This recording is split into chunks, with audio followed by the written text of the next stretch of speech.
Hello, everybody. Welcome back to Billboard Comics and our recurring feature, Guiding Lines, which is my personal look at the upcoming week of new releases. This week, we are covering the new releases that are going to be released on Wednesday, November 19th, 2025. I am not having a good day, so this might be a little spicy. This might be a little bit more sarcastic than usual. I apologize ahead of time, and if you want to stop watching now, like many of you already do, go right ahead. Those who have come back, thank you very much for coming back. Those of you who are sticking around, thank you for sticking around. If you like what you see, please hit the like button, the subscribe button. This one comes out every Friday. And, just help me out if you can. Comment in there if you have any comments on anything I'm going to talk about today. And just, help me out whenever you can. I really appreciate it. That being said, let's start off with the big book of the week.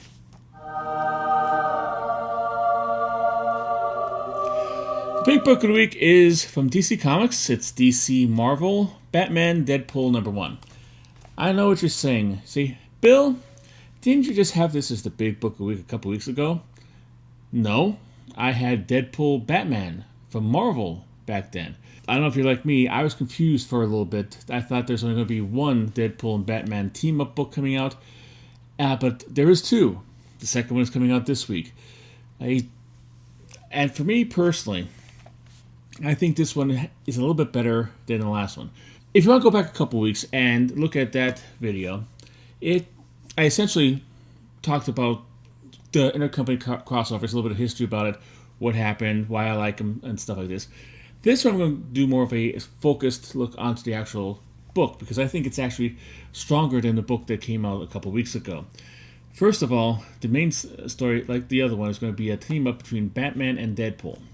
However, this time it's going to be written by Grant Morrison.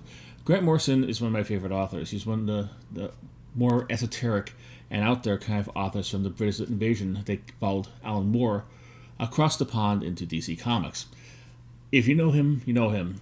He's the guy who wrote Doom Patrol and Animal Man, Sea Guy, and We 3, and a whole bunch of other ones.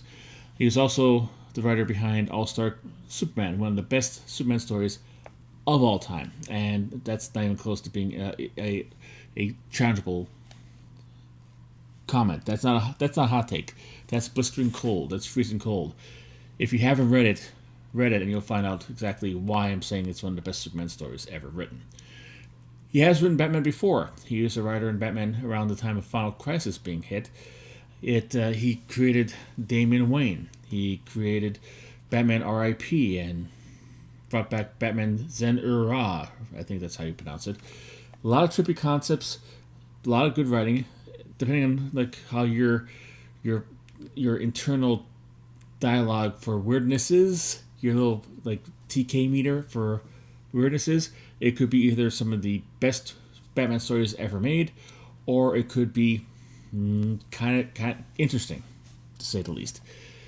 However, I have not seen him do many stories involving a Deadpool type character, kind of a Joker, kind of breaks the fourth wall kind of stuff. So that's what I'm most interested in this story, to actually see how he handles this. A lot of people didn't like the Batman Deadpool story in the last one. I saw a lot of people online on different videos saying about how, it didn't really resonate with them. I thought it was great. I wasn't expecting him to move mountains. I didn't expect him to make major changes to continuity. Even though it does appear to be in continuity, because they say something about Deadpool coming in from another reality and stuff like that. So it might actually be a legitimate in continuity kind of meetup between the two. However, it was a perfectly fine story that left the characters in the same position they did when they entered the story as they left the story, but you didn't expect any different. I thought it was just a fine kind of story. But other people didn't like that. But it was also had a whole bunch of other stuff, like Kevin Smith reuniting with Daredevil and Green Arrow in his story, and a really charming, although I think it would have been better kind of put together and written, team up between Captain America and Wonder Woman. This one, so that one wasn't bad. This one I just think it might be a little better. Again, Grant Morrison, but also it's going to be a Doctor Strange, John Constantine team up. Two of my favorite characters. And it's going to be written by Scott Snyder, Joshua Williamson, and James Tynion. it takes 3 people to write the story, even though it's probably going to be 8 pages, because those 3 men are writing about 70 to 85% of all the stories for every publisher being published today. Don't believe me? Pick up a book that came out this week and see if their names on it. Go down the new release aisle. You'll see Scott Snyder, Josh Williamson, or James Tynion in a majority of the books out there. The person I'm really focused on is James Tynion because he's really good at horror, and I like to see like a horror-tinged story featuring these characters. But that's not really the end of it. There's going to be a Nightwing and Laura Kinney Wolverine thing written by Tom Taylor, a man who wrote very good stories for both characters. I'm jazzed about that. There's going to be a Harley Quinn and Hulk, which seems to be really, really interesting. It's going to be drawn by Amanda Conner, who also has a really rich and robust history with Harley Quinn. If you're not excited about that, maybe you don't have a pulse, and I'm sorry to hear that. May you rest in peace. And finally, there's going to be a team between Miss Marvel and Static, of Static Shock fame, written by G. Willow Wilson, co-creator of Miss Marvel. This is the Kamala Khan version of it, of course. And drawn by Dennis Cohen, co-creator of Static Shock and Static. So this is really a great blending of creators and characters and history and all kinds of stuff like this. And I just think this is going to be in my wheelhouse. And I like the first one, so I think it have to go a long way for this to not be great, or at least good. I'm going to go through the whole thing for you before we go on, just so you could have all the information. It's going to be $7.99 for 64 pages, and it's going to be a one-shot. There are, like I said, going to be 5 stories in it. The main story is, of course, going to be Deadpool Batman. Like I said, written by Grant Morrison. He's going to be joined on art by Dan Mora. Colors by Alejandro Sanchez. And letters by Todd Klein. Letters don't get a lot of kudos or flowers sent their way, but Todd Klein is a master of the art of comic book lettering. He knows more about comic book lettering than most people have forgotten. So having him doing this thing is kind of like, like having, The Undertaker coming back to... No, that's not true, because the last match he came back actually sucked. And having somebody who is top of their game, a master, a legend, coming back and doing something for you. Let's say maybe Jimmy Page doing a guitar solo on your song. That kind of goodness. And I'm comparing Todd Klein to Jimmy Page. It's that kind of day. The second story we'll feature is the Doctor Strange John Constantine one.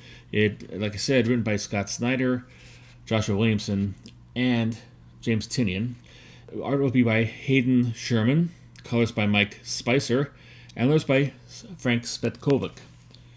The third story will be the Nightwing and Laura Kinney Wolverine story, written by Tom Taylor, art by Bruno Redondo, colors by Adriano Lucas, and letters by Wes Abbott.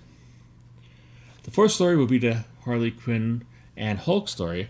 I have no idea how that's going to work out, and it could be really great, or it could be like totally silly. And for me, silly is great too. I like silly comics, but I want to see how that turns out. It'll be written by Marco Tamaki, and artwork will be by, like I said, Amanda Conner, and the colors will be by Tamara Bonvillain, and letters by Dave Sharp. Story 5 will be the Miss Marvel team-up, that's Kamala Khan, and Static. Like I said, written by G. Willow Wilson, pencils by Dennis Cohen, inks by Klaus Johnson. That's a good team-up of artist and inker. They're very complementary to each other. Colors by Francesco Segala, and letters by Steve Wands. DC is going really, really, really deep into the variant covers to support this project because, the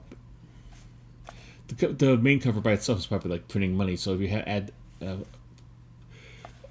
variants on there, it's going to even more. There's going to be 20 open order covers and 3 retail exclusives. So, hang on. This is going to take a while. First up, the 20 open orders. The cover B will be by a Dan Mora wraparound cover. Cover C will be by Lee Bermejo. Cover D will be by Mark Brooks. Cover E will be by Jim Chung. Cover F will be Amanda Connor. Cover G will be by Nick Dragotta. Cover H will be by Jenny Friesen. Cover I will be by Andy Kubert. Cover J by Jay Lee. Cover K will be by Jim Lee, no relation. Cover L would be by Alexander Lozano. Cover M would be by Sean Murphy. Cover N will be by Frank Quietly. Cover O will be by Bruno Redondo. Cover P will be by Hayden Sherman. Cover Q will be by Bill Sienkiewicz. Cover R will be Ryan Sook. Cover S will be by Sozo Micah. And cover T will be Dan Moyle Foil Virgin. And cover U will be blank. And I believe Dan Moore is doing the main cover as well, so you get more Dan Moore love after this. The 3 retailer exclusives. There's going to be Clayman Virgin. I don't know if that's for his website or DC's site or whatever. They don't really list a publisher on that or a company, comic book seller on that. Impulse Creations, Dan Panosian variant. And Sad Lemon, KRS Comics, Brian Bolland Virgin cover. Now, I don't usually put the prices for the variant covers on here because it's a little bit too much work going through each one. But I was curious about the Brian Bolland color. I'm a big fan of Brian Bolland. I love his artwork. He's like probably maybe my second or third favorite artist of all time. It's just great line work and stuff like this. And he's kind of like an old school guy, and he doesn't do much stuff like this. And it's kind of a really nice cover. I like it. I looked up on it online. The only thing that popped up was something on, I guess, the Sad Lemon website. They have a CGC 9.8 version of this. I think it was for $50. So, and it's in actually 50 pounds. So it's probably $70 or $80 United States money. So just remember, like, whenever you have these like kind of alternate covers, variant covers, sometimes they'll be cover price, sometimes they'll be higher. You probably don't know that already. Next up, our new releases for the week.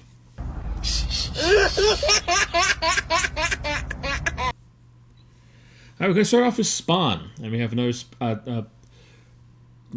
spin-off from the Spawn franchise. It's going to be Spawn: The Dark Ages, number 1, $3.99 for, looks like 24 pages, and it's going to be a 6-issue limited series. It's going to be all done by Liam Sharp. He's doing the writing, the art, and the cover for this issue. There's going to be 2 open order covers to support this. Cover B will be blank. You could have somebody besides Liam Sharp do it. Why would you? Maybe you could have Liam Sharp do a different version of it. And cover C will be a Liam Sharp Virgin. And if you're going to get enough Liam Sharp, you'll have some more Liam Sharps in the incentives, which there will be 3 of them. Cover D will be a 1 in 50 Ryan Brown variant. How did he sneak in there? Get your security done, Image. Come on, tighten up a little bit. Cover E will be a 1 in 250 Liam Sharp variant. It's going to look like the main cover, only instead of white space behind the main figure, it's going to be a headshot of you can see it on the screen, but like a headshot of Spawn behind him. And there's going to be a cover F, a 1 in 1000 Liam Sharp, and it looks like a sketch variant. I don't know if he's doing original sketches for this. I don't know how these variants work, but if it is, you might be, if you're lucky enough to get this in your local comic shop and have the money to pay for it, you might be able to get an original Liam Sharp sketch on your cover without having to buy the blank cover and tracking them down at a convention. I'm not sure about this. Don't quote me on this. I don't know exactly what this is, but that's a possibility. Image also has another new book coming out. Final Boss. $4.99 for 40 pages. Ongoing. Written art and cover by Tyler Kirkham, with additional art by David Miller, and colors will be by Ifanzia Noor. There'll be 4 open order covers. Cover B by V. Ken Marion. Cover C by Ryan Otley. Cover I by Tyler Kirkham, Youngblood Team Up. And cover J will be the same Youngblood Team Up cover, but only in black and white. There'll be 5 incentives. Cover D, a 1 in 25 Tyler Kirkham Blood variant. Cover E will be a 150 Tyler Kirkham action figure variant. Cover F will be a 1 in 100 Jay Lee foil variant. Cover G will be a 1 in 250 Jay Lee gold foil variant. And a cover H will be a 1 in 500 Tyler Kirkham Remark sketch variant. I don't know if this is an actual sketch where he actually goes through these and actually puts an actual pen to ink to paper to the cover to do that, or just a reprint of one of his sketches. He's always done that. I don't know. Like I said, with the one with Liam Sharp, it's, like, it could be anything. So, okay, Liam Sharp might not be even a sketch at all. I think it might be just I don't know. I wish make my job easier if these companies explained what their variant covers are. That's just me. There will be 2 retail exclusives for this one, both by PCB Hobby, both by Josh C. Lyman. There's going to be a foil virgin variant and a regular variant by him. The only difference is that the regular variant will have the trade dress on it, and the other one will not, and be foil.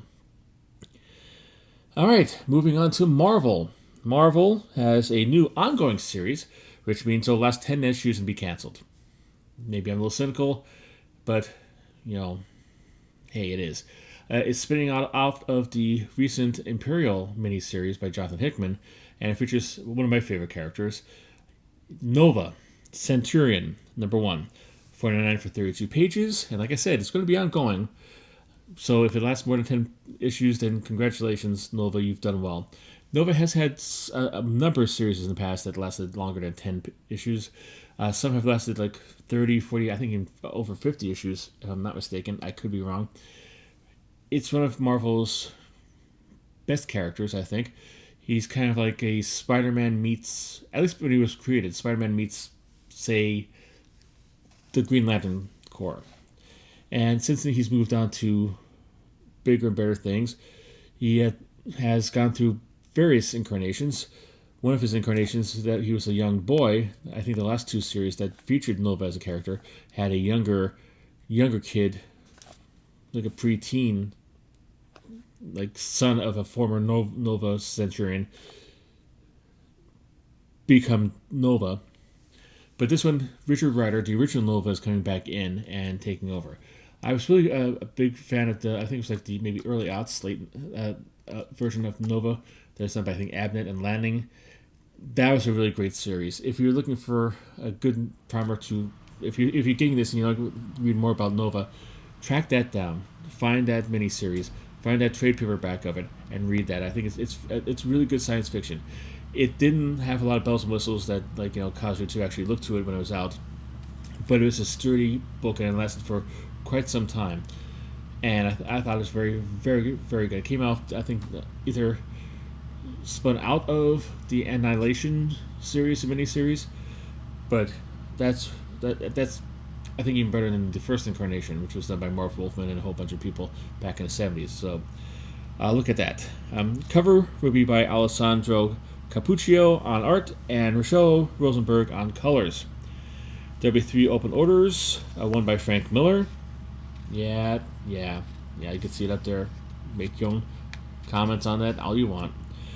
One by Ivan Shaman Foil, and one by Yasmin Putri. There'll also be 2 incentives. A 1 in 25 by Chris Campagna, and a 1 in 100 of the Frank Miller, but a virgin. Next up, X-Men of the Apocalypse, number 1. This was another one I was briefly considering for the big book of the week, but it's kind of like I'm just not feeling it. I wasn't really. I had a little lull in my comic book buying when the first Age of Apocalypse came out.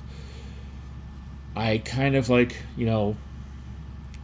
looking to actually back away from the actual, buying comic books because I was busy, hanging out with friends in bars and stuff like that. So kind of that's where my disposable income was going, instead of buying 15,000 new series about this alternate reality with the X-Men going on and so forth. So I don't love the concept as much as a lot of people do. But a lot of people really, really do love this concept. it Marvel has come back to it again and again and again for miniseries and stuff. They even make a reference to it in the Deadpool Wolverine movie with a handless Hugh Jackman in an alleyway somewhere. Why is he in the alleyway? I don't know. Might have something to do with. Might be able to help me. If you know, tell me in the comments. But it just doesn't resonate with me, and especially when they already have a currently ongoing, fresh, steaming fresh pile of alternate dystopian future reality crossover going on in the main X-Men books, even as we speak. Because it's kind of like Marvel seems like you don't like this one. How about this old school classic dystopian alternate reality? It wasn't a future, by the way. It was an alternate reality. But it's basically, in case you don't know, in case you're not around, what happened, the whole thing with this happened when Legion, who is Charles Xavier's son, incredibly powerful, decided to go back in time and kill Magneto because he thought the world would be much better for mutants without like a terrorist, blowing up stuff. But by accident, he accidentally kills Charles Xavier, which changes the entire reality. Magneto came over, took over the reins of rising up the mutants and doing stuff like this, but also created an opening for Apocalypse to take over and dominate the world and turn it into a dystopian reality, which a lot of people had to deal with. And like I said, a lot of dystopian was there, like Wolverine lost his hand, and certain people were villains, and Beast was a evil scientist, which nobody ever, except for Benjamin Percy, would actually dare touch making the mainstream Beast into a mad scientist, but, it worked there. Very popular, like I said, but this is a series that's going to return to that. Written by Jeff Loeb, art by Simone DeMeo, letters by Richard Starkings and Tyler Smith. The cover will be by DeMeo. It's going to be $4.99 for 32 pages, and it's going to be a 4-issue series. Jeff Loeb was involved in the first go-around for this, so he has some play in this. However, he doesn't have any much respect for continuity as it is, so I don't know if having him involved in the original will make him respect the continuity of that original arc better. Who knows? Place your bets. But you can tell that Marvel really is pushing this a lot because they have 7 open order variants and 6 incentives and 1 event variant. So, they really want people to buy this book and it to make a lot of money. There'll be 7 open orders. The 7 open orders are done by Arthur Adams, Daniel Warren Johnson, Fan Yang, Joe Madureira, which, if the comment section of the League of Comic Geeks, where I get all this information from, is any indication, is making people really excited. They really are glad to see him back on the X-Men books. Like I said, during this period, I was kind of out of the X-Men, so I don't really have much experience with him on the books. So, but if they're happy, I'm happy. I'm good for you. Maybe you could do more work. I don't know if he really needs to because he's got a whole bunch of stuff going on, but you never know. Continuing on, John Tyler Christopher, Negative Space Virgin variant. Mark Brooks, animated style variant, and one by Stanley Artgerm Lau. The 6 incentives will be a 1 in 25 by In-Hyuk Lee, a 1 in 25 by Steve Scrossi, a 1 in 50 of the Joe Madureira cover, Virgin. It's going to be an A cover. Keep that and put a pin in that. In about 3 issues, 3 covers, you're going to hear his name again. 1 in 100 of Daniel Warren Johnson, but a Virgin. A 1 in 100 of Stanley Artgerm Lau, which I believe will be a Virgin as well. And a 1 in 200 of Joe Madureira B Virgin. I believe there'll be a version of the same cover, but I think it's going to be kind of like a whitewash, and one's going to be kind of like a blue color, and you'll see it up there. There'll be different coloring in there to differentiate between the 2 variants. I mean, it should be good if you just know this ahead of time, but if you're looking for, in the future, a variant cover with this, and the 1 in 200 probably cost you a lot more money, and don't pay 1 in 200 prices for the 1 in 50 variant. And the event one is, of course, monstrously timely as 1 month ago, and NYCC 2025 X-Men Apocalypse First Look. X-Men 97 Apocalypse First Look. So that's probably, I don't even know if that's still available anymore or they're bringing more out.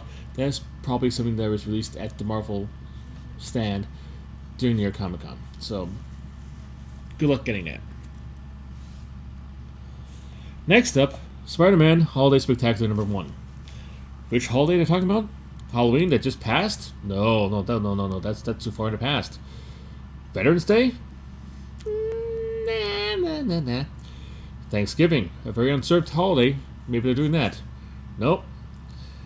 This is going to be during the Christmas season, and I'm sure there might be some of the other holidays that are bunched around there. Hanukkah, maybe Kwanzaa, a whole bunch of other stuff. Yes. A month and 6 days before the actual holiday hits, we are getting a holiday special. This comic book will be in the dollar bins before the actual holiday arrives, but the thought that counts. Thank you, Marvel. $4.99 for 32 pages. It's going to be a one-shot. It's going to be written by Rainbow Rowell, art by Paco Medina, Luciano Vecchio, Nathan Stockman, and Bob Quinn. Colors will be by Matt Milla, letters by Joe Sabino, and a cover by Luciano Vecchio. There'll be 3 other covers to go along with this. One by Emanuela Lupacino, one by Kasia Niemenchik, and one by Megan Hetrick. I joke. If you like Christmas stuff, by all means, go pick this up. It should be nice, charming stories for the entire family. Don't let me, Grinch Bill, stop you from getting this book. Next up, Archie has another kind of annual spectacular. Josie and the Pussycats, annual spectacular #1. $4.99 for 32 pages. It's going to be a one-shot. It will be writing and art and cover by Dan Parent, and he'll be joined on colors on the cover by Vincent Lavallo. On the interiors, he's going to be only penciling. Inks will be done by Bob Smith, colors by Glenn Whitmire, and letters by Jack Morelli. There'll be 2 variants to go along with this. One open order, a cover B by Dan DiCarlo. Dan DiCarlo has been off this mortal coil for decades, I believe. So this is probably some file version of his artwork that they're going to repurpose for a variant cover. They do that every so often. And hey, get beautiful artwork out there in the public eye. I have nothing wrong with that. As long as the Carlo family has been compensated appropriately for it, either in the past or currently. And there'll be one retailer exclusive Nirvana Comics Sam Payne variant. It looks like an actual cereal box. And for me, I want to buy 50 copies of this and just put it in the local grocery store in front of just tape it to the box of Wheaties and to see if anybody notices the difference. Anarchy, chaos, kill the dinosaurs. Dark Horse has a new licensed book out.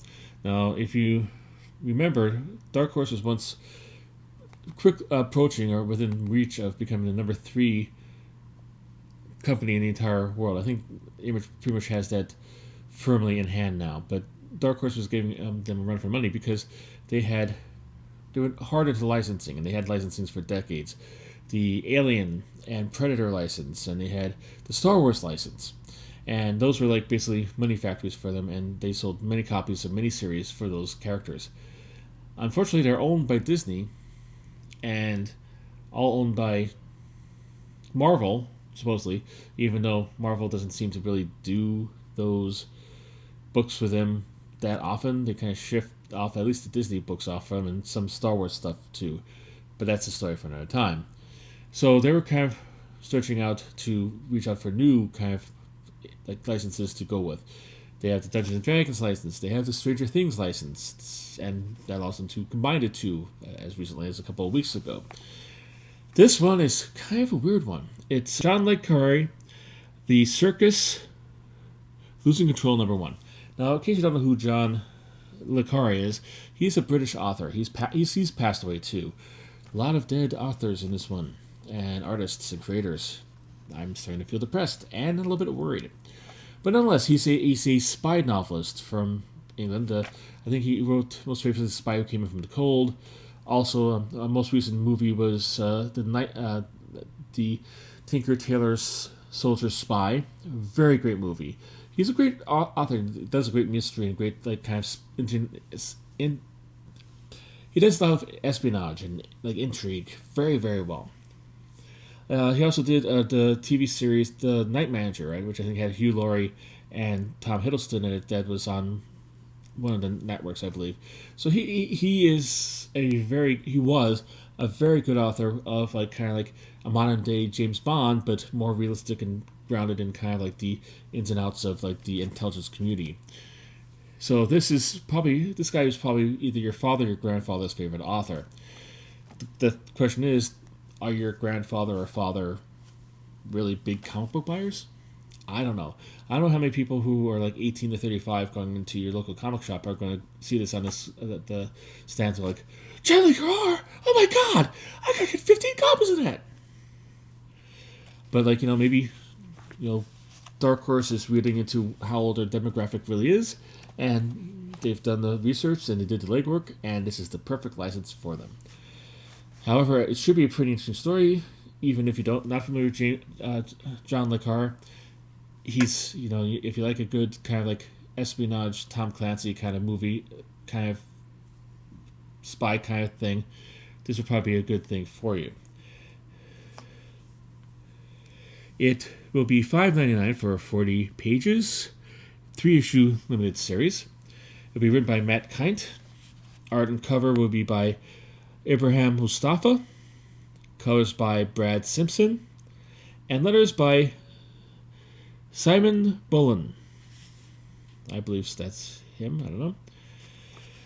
Dynamite has a new series coming out. And this is what I'm talking about the whole Marvel holding the Disney license but not publishing comics for it. Their new series coming out this week with a whole bunch of variant covers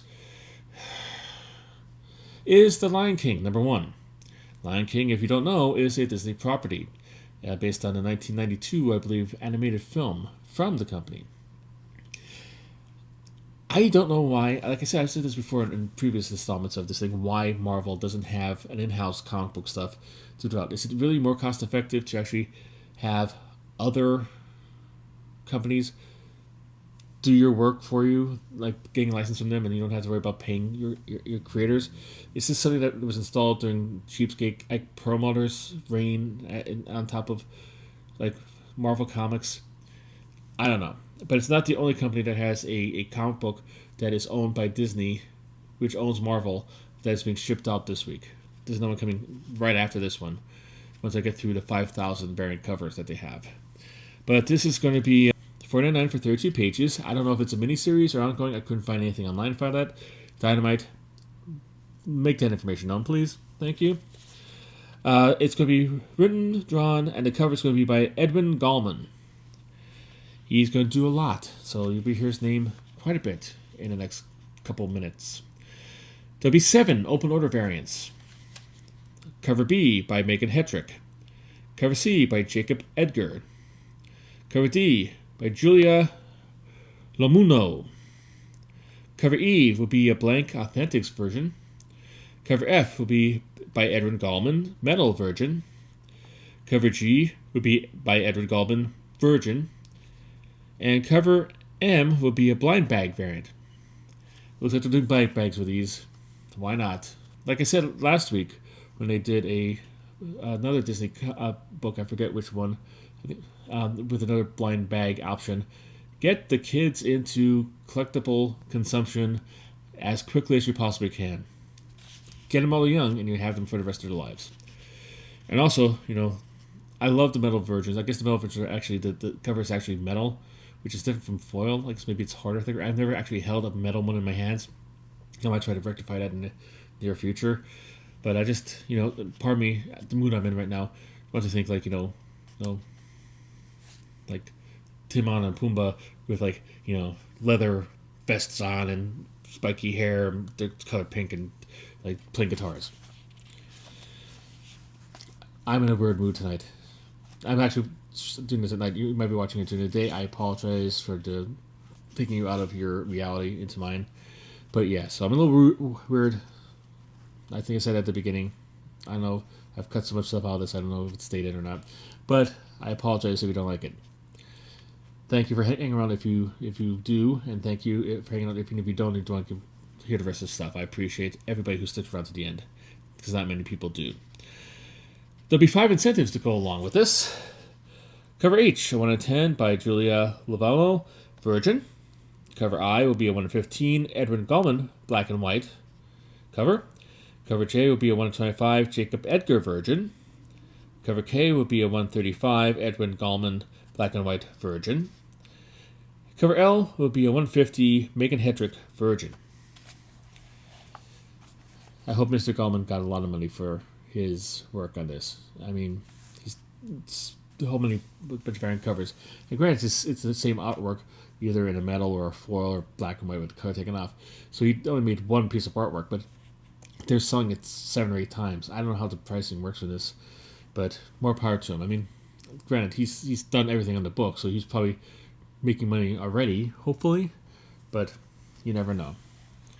All right, next up, we're going on to Fantagraphics. Fantagraphics is an art house kind of thing that for inexplicably starting to do Disney work. I know they hold the artwork, the rights to doing reprints of classic like comic strips from like the 40s and 50s and stuff like that. They did like Donald Duck and Mickey Mouse in our hardcover kind of bound really good collections of comic strips from that era. But apparently, I guess like the license agreement with Disney covers on 2 comic books. These might actually be reprint comic books of Italian books, but nonetheless, Mickey Mouse is getting another #1 from Fantagraphics. Not Marvel, Fantagraphics. And if you know the history dating back to the 80s between Fantagraphics and Marvel, having them do anything that's owned by the parent company Marvel is quite extraordinary. Maybe I'll do a video on one of my other like channels, like my other kind of shows on my channel for that. All right, this is going to be $5.99 for 40 pages. It's going to be written by Ted Osborne, Andrea Castellan, Joe Torsivia, Joel Torsivia, and Simone Abrighi. The art will be by Stefano Intini, Floyd Gutterson, and Roberto Vinni. I think I messed up his name. I apologize. As you can tell, a lot of them are Italian-sounding names. So there's a big, popular subsection of comic books over across the seas for Disney Comics.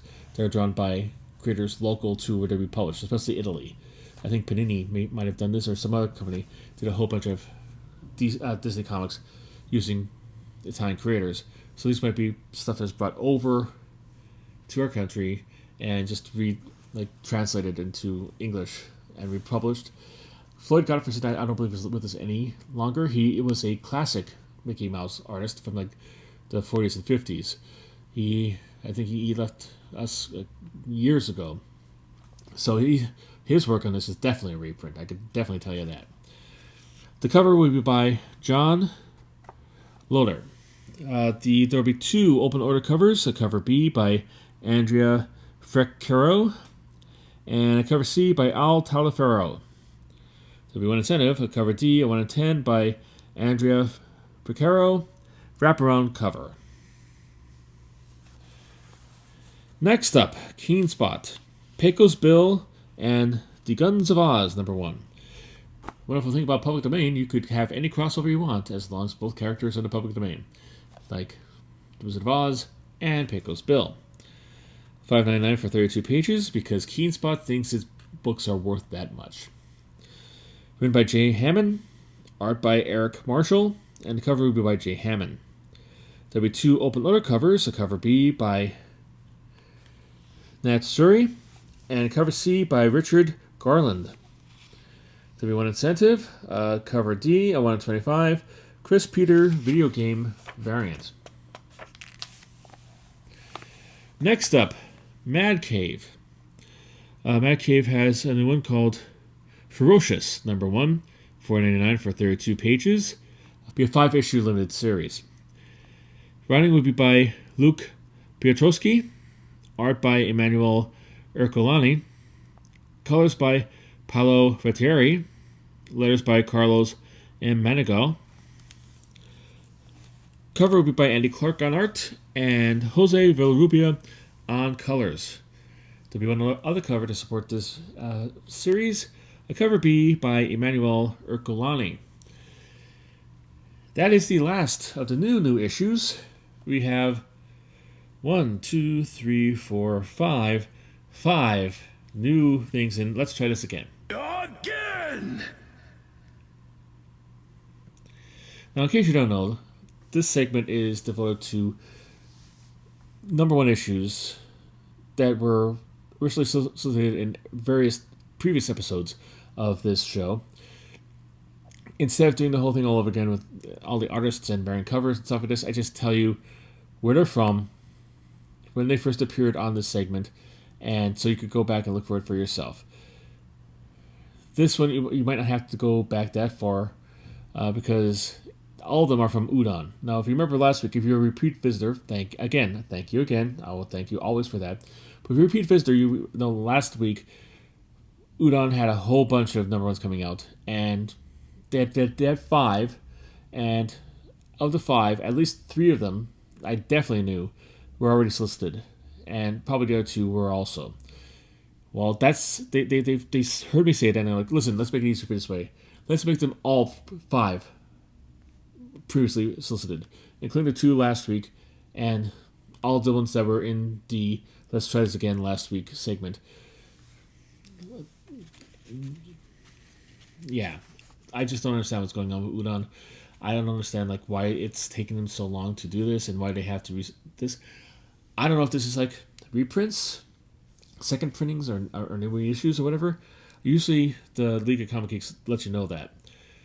But, and like I took a sneak peek of the future one, the next week's thing, and it looks like these are appearing again there. So this is going to be just a waste of my breath because I'm going to have to do it again next week.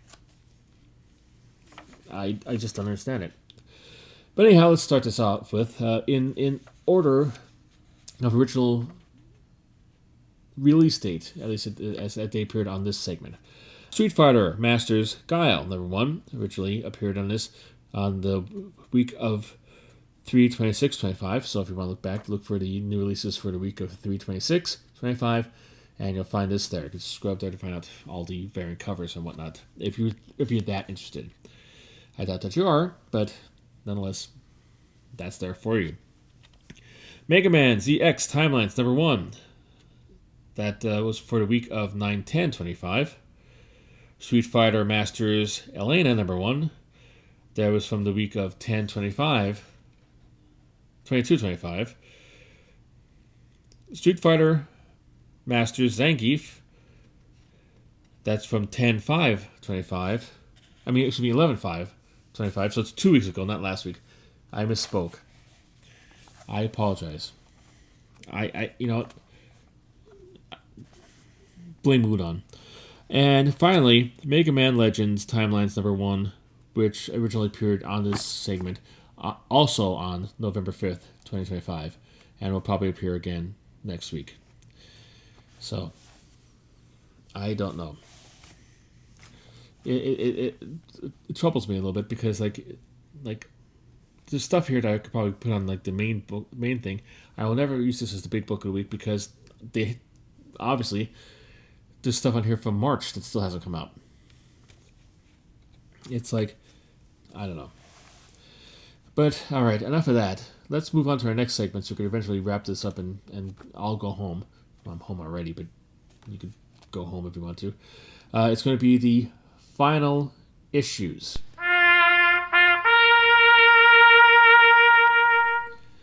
All right, we're going to start off with Marvel, and finally, at long last, the National Nightmare is over. One World Under Doom is finally coming to a close. It's with number 9. Kind of a weird numbering for like a miniseries. I've seen 9-issue miniseries before in the past, but usually it's either 4, 6, or 12. but I guess 9 works for this one. This one is going to be the downfall of Doom, and we're going to have a new Sorcerer Supreme coming up. More than likely, Scarlet Witch. I don't know how that's going to work narratively, because she is responsible for getting rid of all bunch of mutants and a whole bunch of damage and chaos and whatnot, and pain and degradation and stuff like this. I wouldn't want to give, but then again, so is Doom, so give her the new title on that, but it gives her something to do. It's a new status quo for her. But it might be somebody else. Who knows? You'll probably find out in the variant covers, because a lot of them are redacted. When you see them come up, they'll see like redacted, because they don't want you to know, because they probably spoil who's going to take over as Sorcerer Supreme in those covers. It's $4.99 for 32 pages. It's going to be 2 stories. Story 1 will be by Ryan North, art by R.B. Silva, colors by Daniel Curiel, letters by Travis Lanham. Story 2 will be written by Steve Orlando, art by Bernard Chang, and colors by Ruth Redmond. That's another kind of clue that it might be Scarlet Witch, because Steve Orlando did the most recent 16 different Scarlet Witch series, because they stopped it after 5 issues, started again with another title, do that for 5 issues, started up with another title, do that for 5 issues, but it's all basically the same narrative story all the way through. So that's another hint that it might be Scarlet Witch. And the cover would be by Ben Harvey. There'll be 7 open orders for this. In-Huck Lee Streetverse variant. Kevin Wada spoiler variant. See, that's the one that's redacted on the cover there, on the the listing of the covers that I put up there. A Mark Bagley Dumasaur variant. That seems lovely. I just love those words together, and I could see a little bit on the cover that this is something I would love to get if I was collecting this series. I'd definitely get this variant, or I like variants at all. Martin Coccolo Foreshadow variant. Again, it's another that's kind of been redacted. Nethos Diaz From the Chaos, a costume variant. One by R.B. Silva, and one by Steve Rude. Steve Rude, another really underrated classic comic book artist. There will also be 2 incentives. A 125 by Matteo De La Fuente. A 150 by In-Hyuk Lee. Streetverse Virgin variant.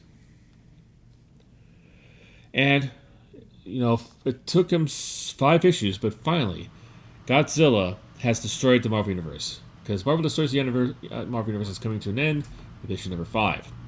$4.99 for 32 pages. Written by Jerry Duggan. Art by Javier Garon and Citrank. Colors by Jesus Abutov.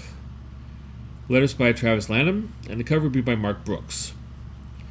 There will be 5 open order covers. One by Carlo Pagolian. One by Corey Smith. A Dave Watker Marvelized Carnage Zilla cover. A John Tyler Christopher action figure variant. And one by Perry Perez. There'll also be 1 incentive, a 150 Mark Brooks Virgin cover. Image is bringing 2 series to an end. 1, News from the Fallout, number 6, $3.99 for 32 pages. Written by Chris Condon, art by Jeffrey Allen Love, and a cover by Jeffrey Allen Love. There'll be 1 other cover for that cover B by Martin Simmons. Lazarus Fallen is coming with issue number 6. This is the long-going multi-installment series by Greg Rucka and Michael Lark about a spy who has the ability to not die, hence the Lazarus. Apparently this is going to be the last issue period of this concept. That's what it sounds like on the League of Comic Book Geeks. After this it's over. Whether anything's really truly over, I don't know. However, take that with a grain of salt. $3.99 for 32 pages. It'll be written by Greg Rucka. Art and cover by Michael Lark. Colors by Santiago Arcas. And letters by Ariana Mayer. There'll be 1 other cover, a cover B, Chloe Bransford, Young Blood Team Up. Dark Horse is bringing another one of their licensed properties to an end. This one I team up with Critical Role. Critical Role, Vox Machina, Origins 1, number 6. $4.99 for 32 pages. The story is by Matthew Mercer and Matthew Colville. Art will be by Olivia Sampson, with additional pencils by Chris Kawagawa. Colors will be done by Cassie Anderson, Travis Ames, and Chris Northrup, and Northrup will also be doing the letters. And the cover will be by Max Dunbar. Apparently, they're hiring every single person they know to work on one thing or another on this issue. More power to them. Spread the wealth, and in this day and age, having people help you out is a good thing. Thankfully, no variant covers, because after reading all those names, DC Comics is having a issue coming to an end, but is it? Is it really? The issue in question is New Gods, with number 12. $3.99 for 32 pages. Written by Ram B. Art by Phil Hester and Ian Cagle. Colors by Francesco Sabella. And covered by Nimit Malavia. Now, this is listed as the final issue. There's nothing listed after this. There's no issues coming down the pike, as far as I could tell on the League of Comic Book Geeks. However, in the discussion for this issue, they say that Ram V has said that they're going to take a little break, and they're going to come back afterwards with a new series later on. Which, kind of throws my arbitrary kind of cataloging of these things into havoc. Should I put this in the issue as a note, or should I treat it as a cancellation? I treat it as a cancellation because who knows what might happen. They might not be able to get a reprieve.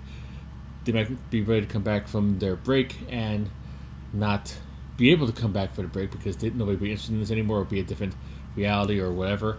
Or they might have somebody else doing a New Gods kind of thing that they like better.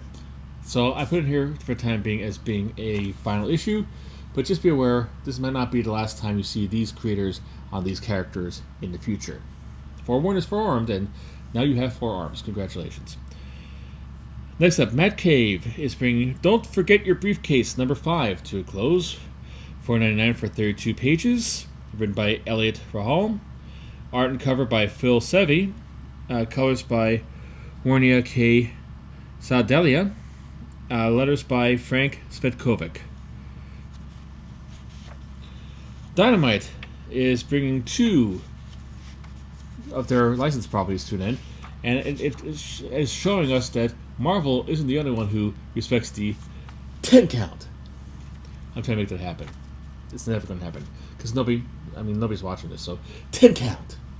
I'm just making a fool for myself for the 2 people who actually watch this. Thank you very much for watching it. I appreciate it. All right, Silverhawks, number 10. $4.99 for 32 pages, written by Ed Brisson, art by George Kambidius. Cover will be with Jay Lee on art and Jun Chung on colors. And just because a series is ending does not mean that we're not going to get variant covers out the wazoo. So open up your wazoo. Here come the variant covers. There'll be 5 open order covers. Cover B by Cat Staggs. Cover C by Alessandro Rinaldi. Cover D by Drew Moss. Cover E by George Combatis. And Cover F by Mannix Abrera. There'll be 7 incentives. Cover G, a 1 in 10 by David Cousins, Battle Damage variant. Cover H, a 1 in 10, Mannix Abrera, Virgin. Cover I, a 1 in 10, George Combatis, Virgin. Cover J, a 1 in 15, Drew Moss, Virgin.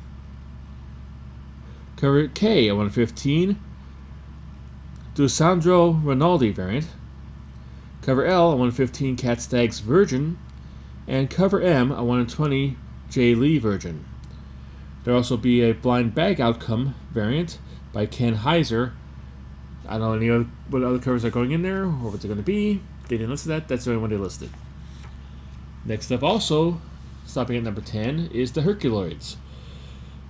$4.99 for 32 pages. Written by Tom Snigowski. Art by Craig Rousseau.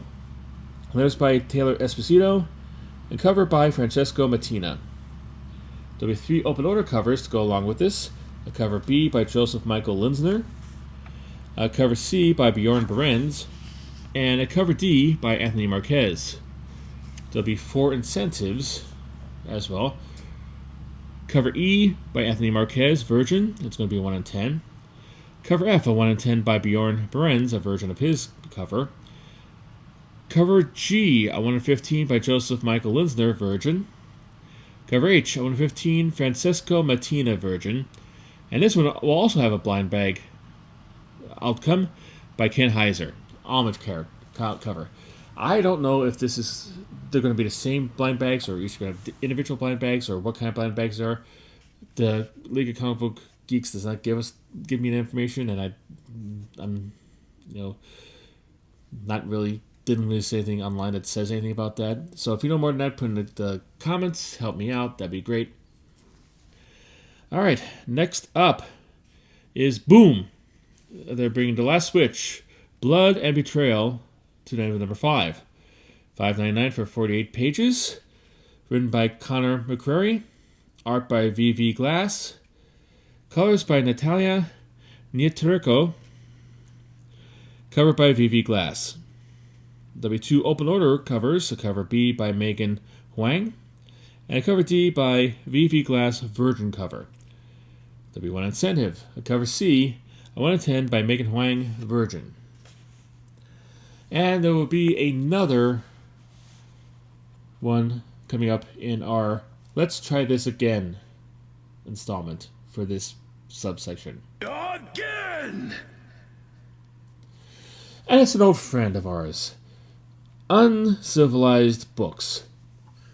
This one has, I believe it was The Sickness, had a whole bunch of weeks on its final issue of The Sickness had a whole bunch of weeks on this segment because it was announced and didn't come out. And now I'm going to do this with The Jungle, number 2. I covered this last week on the final issues, and it did not come out. So it's not coming out yet. Maybe this week, maybe next week. Who knows? Don't hold your breath, though, because you might pass out and it might be in a bad shape. Which brings us to the final segment. Thank goodness. Every week this is like a slog to get through, and today was really, really tough. And I'm sorry if I was off. I'm pretty much off every week, but I'm especially off this week because, I'm just not feeling good. And there's a whole bunch of stuff going on, and, I'm just, got a late start, and there's a whole bunch going on. Enough excuses. I thank you for made it this long. I appreciate it. Thank you. Like, subscribe, comment, share, all that jazz. I mean, I'm happy enough for you just to last this long, so you really don't have to do anything that. I'm not going to hold it against you. I'm just very appreciative that you made this long. But if you did, you want to help me a little bit more, like, subscribe, comment. That'd be an immense help. I would love to hear from you guys. That being said, let's come now to facsimiles.